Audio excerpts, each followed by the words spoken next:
Before we begin the final stage here, there's one thing I'd like to show off. Someone on YouTube named Evie Applekid mentioned this to me. So the bridges are traps in Stage 5, but not in the way I described. The way they really work, and I don't know why I did a bomb there, is you can cross them safely until you shoot, and that's what makes them explode. And because you're pretty much always shooting in Contra, I always figured they exploded right when you touched them, and I could only cross them at times when I wasn't shooting. So I never made that connection. Thank you very much for educating me there. But, educating me in the school of Contra 3. At any rate, let's move on to the final stage, my personal favorite. They call it No Man's Land in the game manual. They call it Harvest Yard in Contra 4, but it is Stage 6.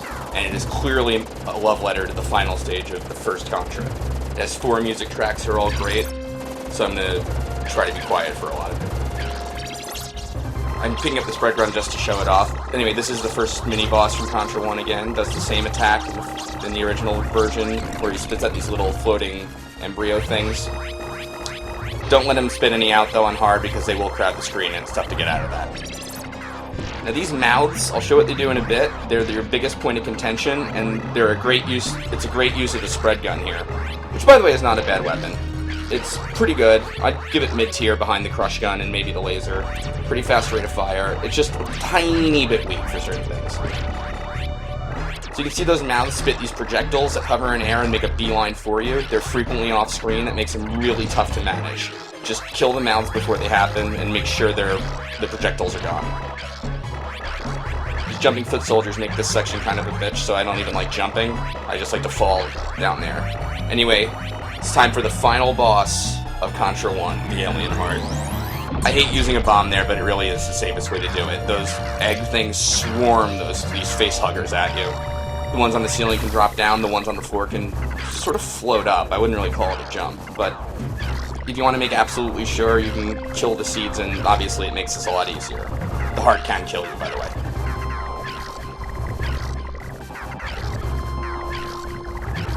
You can also destroy this 4th pod by getting in the right angle with the standard machine gun, which is why I usually like to bring it and had my second slot empty before remembering I never showed off the spread gun. Another music track. Get our bomb back. Now it's time for the final boss of Super C for the NES. This is the Alien Queen. You can cling to the ceiling in this fight and stand on top of the boss, but I don't know why you'd ever want to be on the ceiling for this attack. Watch out for the little fuck you laser at the end. I hate this attack. It's random. Some of the particles fall faster than others. It's just a nightmare. It's tough to gauge distance, but when it sinks into the ground, you know you're killing it. Just don't let it ram you. And by the way, if you're standing on top of him, he'll jump up and try to crush you at the ceiling. But again, I don't know why you'd want to be on top of him. Quick victory pose. That's the last crush gun the game's going to give you. Sort of. You'll see. Now the final boss from Stage 4 of Super Contra Arcade. Okay. See that tail attack he just did? If he does that near the wall, it's much wider than his ramming attack, so you're probably not expecting it when it happens, so just watch out for it. But odds are if you have the crush gun, you'll kill him and get into the second phase of the fight. This is a little trickier than it looks, just because you kind of have to be close to where the tail's attacking to hit him.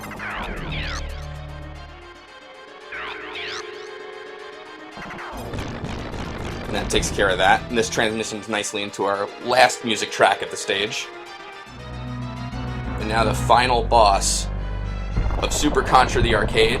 We fought him top down before, now it's side to side. I like to kill one of the snake things before the fight even starts, but you can see what it does here. Make sure to jump. If you don't, he has enough reach to go all the way across the screen on the ground. So you have to kind of lead him up so he'll stay to the top and give you room to duck under him. His right destroyed arm now drops a foot soldier when he does that, and he always spits one of those embryos out. That's what the mini-boss was shooting at us earlier. His eyes are pretty much just a shield for the big red weak spot in his forehead. I guess if you can call that a forehead. You don't have to destroy them, but, you know, it's Contra. If you destroy both arms, I'll show it off, but the fight actually gets, I won't say harder, it just gets longer because he just starts endlessly shooting foot soldiers and embryos at you, and it just becomes like a game of resource management. You'll see. But at this point, We've gone through all our nostalgia bombs, and it's now time for the final boss, Contra 3. Oh, sorry, he explodes a long time. The Brain. The trick to the Brain is he has 8 types of attacks, and you get to decide which one you want to do. Well, sort of. They go by really fast. It's more or less random. This one I'm showing off here is the Walker. I didn't pick it on purpose, by the way. It's probably his easiest attack, just because you can hit him a lot during it. Just be mindful of where he's walking. You can stand at the edge of the screen to avoid it, but I'll tell you why in a bit. This attack, he spits out power-ups and spikes. Honestly, the power-ups, I think, are worse, just because you don't want to end up with a homing missile at this stage of the fight. Alright, let's see what we get for number 3. There's one... Oh, by the way, the Brain can't hurt you. Oh, this again? Anyway, like I was saying before, you can stand on the sides and the Walker can't hurt you, but the thing is, the legs themselves act a bit like a shield, so it's a little tough to hit him from the side. You can do it, but I just like to walk under him and just fire up constantly. Alright, what are we going to get for our next attack? Give me something good. There is one I am purposely avoiding, but you'll see it eventually. Alright, this thing is kind of hard if you don't know the pattern. Your basic idea is you want to go from the left side of the screen to the right. You just have to be careful and then stay in the corner at the end here. It's just a memorization attack. It's just tough because it goes by very fast, and obviously you need to know about it beforehand. And I hope you like it, because here it is again. It's kind of tough to show off the Brain's attacks, just because they are so fast that it's kind of more or less random. I tried to get some variety in there, you know. But anyway, I think his snake attack is the most interesting, so I am glad we get to see that. Now what do we get? We get the... Oh, jeez, again? Well, at the very least, that is his last one, because he is almost dead. I did the victory pose too soon. Because you really want to do it about now.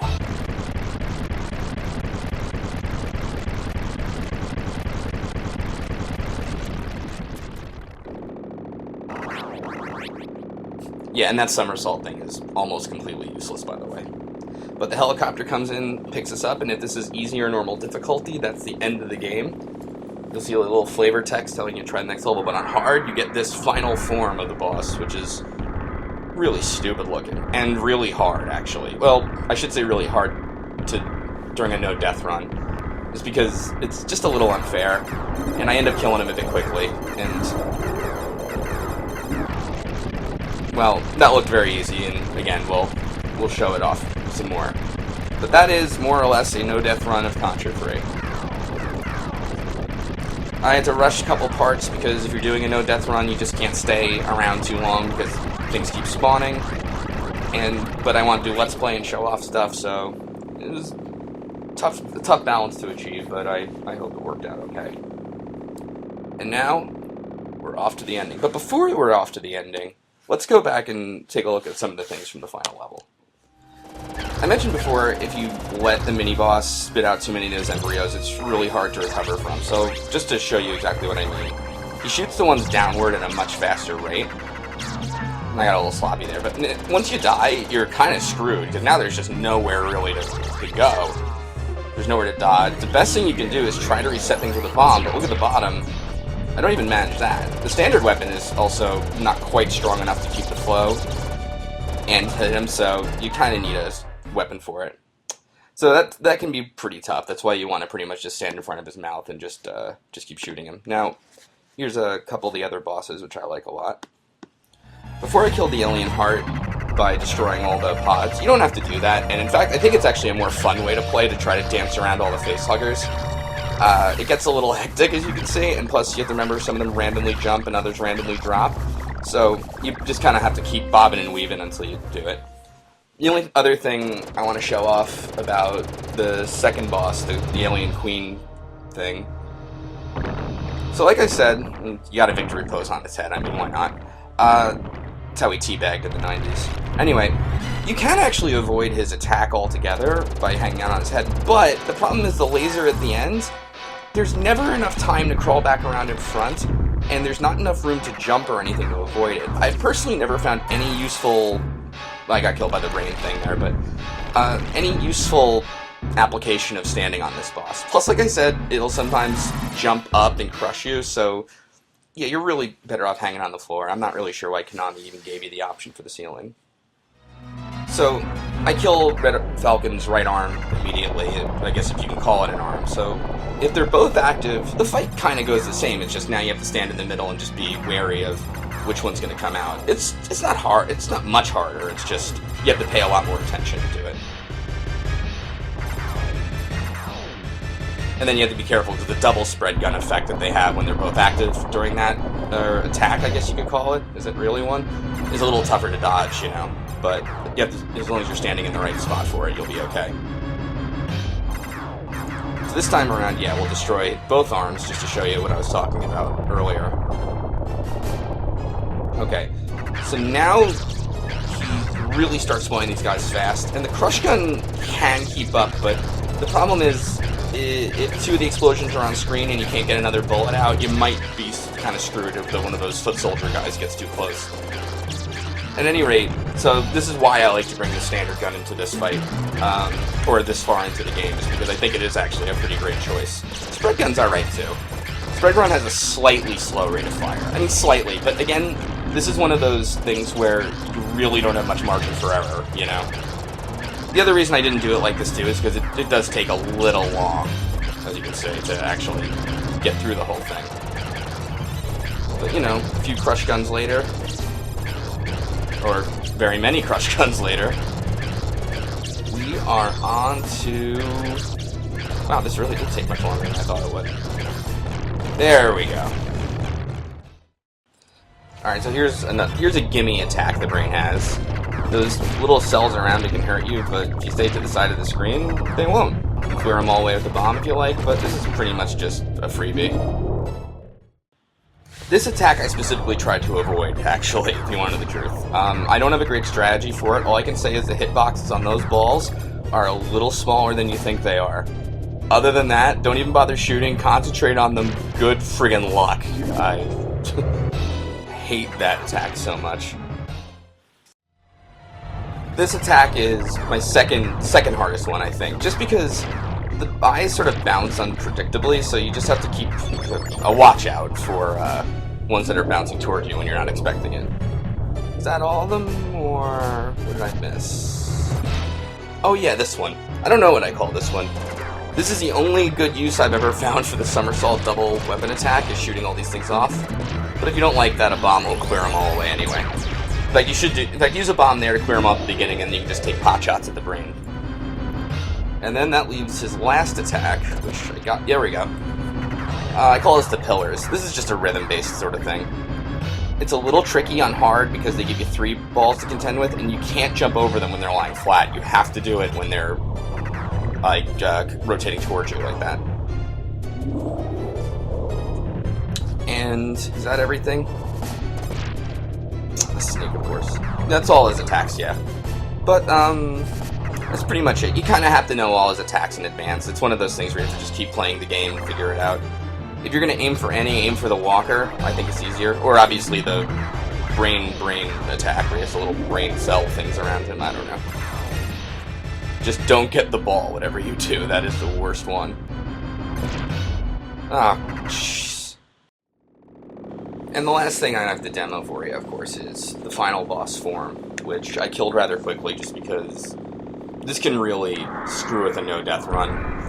And I'm going to make it look still a little easy. It's really not. The hitbox around the boss when he tries to come up and ram you with the spikes it's a little bigger than you think it is. I'm just going to soften him up a bit with the crush gun, but now I'll let him get into his other attack, which is the right arm usually comes first. In fact, I think it always does. And then you just jump back and forth. You still have to be careful of him trying to ram you with his head, mind you.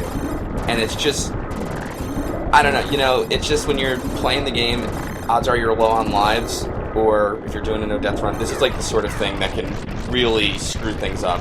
And the last thing in the world you want is to go through the whole damn game with no deaths, and then have this sort of, I can't say hard to deal with, but annoying boss. That's the end of that. I mean, of course you can drop off and die too if you like. So I used this footage from save states I had all around to like practice and such. But now let's go to black and see the ending proper. Way to go. Well, if you look at the last sentence there, our efforts will not be forgotten, and they won't be because we got a Contra scrapbook. Why would they make them pose back to back for a photo? And with all in 2636 AD, we only have black and white photos. That was our friend the alien, of course. Hey, remember when we were in the alien lair, like a minute ago? I took some nice pictures. Well, thumbs up to you two guys. So, that's about all she wrote for Contra 3. The next game that he came out with was Hardcore, and I know a lot of people like Hardcore better, but I think the thing is with Hardcore, it introduces a little bit of silliness to Contra, and later Contra games go way over the top. I just feel like Contra 3, stylistically, struck this balance of being close to over the top, maybe with the exception of the end of Stage 4, but it never quite crossed the line, and it ends up just being kind of like a great action movie in a way that you actually get to play. I don't know, that could be just rose-colored glasses. I personally consider it the best Contra, although I'm going to try playing Hardcore next with Brownie, because Dectilon and other people in the thread took the other characters, so we'll see how that goes, I guess. Later games, again, I mean, Contra Legacy of War was a terrible game, just in general. The Contra Shattered Soldier, Contra kind of suffered an identity crisis for a while there. Shattered Soldier is a little too metal, I guess. I mean, the soundtrack's completely metal, which is fine. But, like, a lot of the aliens are gross, and like, obviously I can't say photorealistic. They do a cool thing at the end with the boss rush, similar to what this game did, but I still like this game's boss rush better because in the final stage, because I feel like it really was a cool nostalgic look back at all the Contra stuff, like, before. And that's this whole game, and what Konami does well, I think, on the Super Nintendo, is they took their older games, and they didn't just give them a fresh coat of paint. They sort of, like, added some new challenges and new things to them. So games like this and Super Gradius 3 and Super Castlevania 4 are just, you know, probably my top 3 SNES games from my youth. Then you had Neo Contra, which was like just way over the top and crazy, but who cares?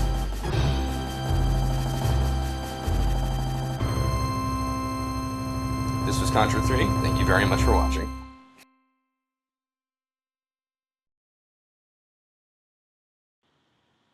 Oh, we were in the Navy the whole time, I forgot to mention.